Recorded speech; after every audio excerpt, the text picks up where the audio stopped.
అండి ఈరోజైతే నేను ఒక టాపిక్ గురించి డిస్కస్ చేద్దాం అనుకున్నాను. అదే పిల్లలకి మనం స్క్రీన్ టైం ఎలా తగ్గించగలం. మోర్ ఓవర్ అస్సలు వాళ్ళని చూడకుండా ఆపిచ్చడం అయితే మన వల్ల కాదు. నేనైతే తను సపోజ్ డైలీ ఒక 1 అవర్ చూస్తుందంటే ఒక 30 మినిట్స్ ఈ యాక్టివిటీ జస్ట్ ఫర్ ఎగ్జాంపుల్ చెప్తున్నాను.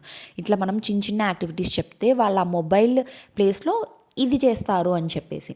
సో వాళ్ళు ఖాళీగా ఉంచేకి మనం అస్సలు ప్రయత్నించకూడదు. ఏదో ఒక పని చెప్తా ఉండాలి. ఇప్పుడు మనం ఎర్లీ మార్నింగ్ ముగ్గేస్తున్నాం అనుకో, వాళ్ళకు చిన్న చాక్ పీస్ ఇచ్చి ముగ్గేయమని చెప్పడము.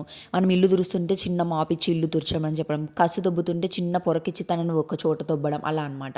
సో మనకు ఇప్పుడు ఏమైనా ఫ్యాబ్రిక్ పెయింట్స్ వస్తూ ఉంటాయి కదా, ఆ ఫ్యాబ్రిక్ పెయింట్స్ తీసుకొని షెల్స్కి పెయింట్ వేయమని చెప్పడము, తన వస్తువులను వాష్ చేసుకోమని చెప్పడము. ఇంకా మన క్రయాన్స్ స్కెచెస్ ఉంటాయి, ఒక పేపర్ కానీ వేస్ట్ నోట్స్ పేపర్స్ కానీ ఏవో ఒకటి అట్టపెట్టెలకు వచ్చినవి దాని అన్నిటి మీద కూర్చోపెట్టి తనతో పెయింట్ వేయించడం కానీ గీకిచ్చడం కానీ ఇది ఇది అన్నీ ఎక్స్ప్లోర్ చేస్తారనమాట వాళ్ళు. ఓకే, దీన్ని ఏమంటారు ఏబీసీలు రాపించడం. వాళ్ళు ఏమి రాయలేరు, వాళ్ళకి పెన్ ఏం పట్టుకోలేరు గట్టిగా, ఊరికే గీతలు గీసినా చాలు కదా. ఆ క్రయాన్స్ తీసుకొని ఎక్స్ప్లోర్ చేస్తూ ఉంటారు, కలర్స్ నేర్చుకుంటారు వాళ్ళు.